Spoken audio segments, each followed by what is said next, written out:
Tourism সার্কিটটা একেবারে ঝাড়গ্রাম হয়ে, ঝিলিমিলি হয়ে, মুকুটমণিপুর হয়ে, বিষ্ণুপুর হয়ে একেবারে চলে যাবে বাঁকুড়া হয়ে পুরুলিয়ার অযোধ্যা পাহাড়।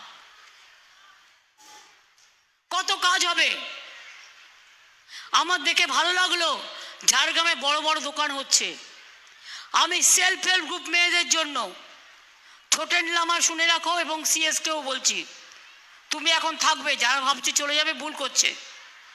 তোমায় যে দায়িত্বটা নিয়ে কাজটা করতে হবে, প্রত্যেকটা জেলায় এক একটা করে বিগ বাজার করতে হবে, এবং সেলফ হেল্প গ্রুপের জন্য ঘরে তৈরি করে যে মেটেরিয়ালসগুলো তারা বিক্রি করতে বাজার পায় না, মেলায় যায়, উৎসবে যায়, তাছাড়া হয় না, তাই তাদের জন্য একটা করে জেলায় বিগ বাজার তৈরি করে দিলে তাদের জিনিসগুলো তারা সেখানে বিক্রি করতে পারবে।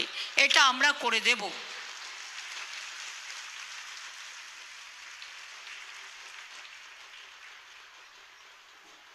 তাছাড়াও মনে রাখবেন, মৎস্যজীবী যারা, কৃষি বন্ধু যারা, তাঁতি যারা, সেলফ হেল্প গ্রুপ যারা, আইসিডিএস যারা, তাঁত সাথী যারা, তাদের সবার জন্য করা হয়েছে। কেউ যদি মারা যায় কর্মরত অবস্থায়, তার পরিবার 2 লক্ষ টাকা করে পাবে। হাতি যদি কাউকে মেরে ফেলে, সঙ্গে সঙ্গে 5 লাখ টাকা পাবে, আর একটা চাকরিও পাবে। ইতিমধ্যে 750 জনকে আমরা ফরেস্টে চাকরি দিলাম গতকাল, অর্থাৎ 12,000 টাকা করে সে মাইনে পাবে এবং 60 বছর পর্যন্ত চাকরি করবে। আমি জানি মাঝে মাঝেই হাতি বেরিয়ে পড়ে, খুব সমস্যা হয় মানুষের। হাতির পাল, অনেক সময় আমি দেখি হাতিকে আমি ভালোবাসি, হাতিরা আমাদের সাথী, কিন্তু হাতি মানুষ মারলে পরিবেশ, কেউ কেউ আছে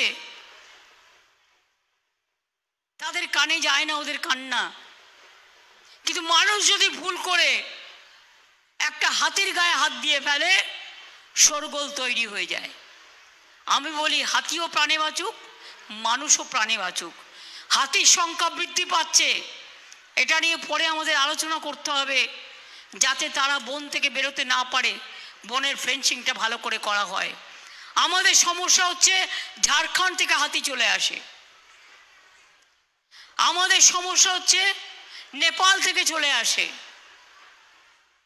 নেপাল টেপালে আমি শুনেছি তারা অনেক সময় হত্যা করে ফেলে, আমরা এটা করি না। বন্য প্রাণীও আমাদের প্রাণ, সবুজও আমাদের প্রাণ। সেই জন্য মনে রাখবেন, এই কাজগুলো আমাদের করতে হবে।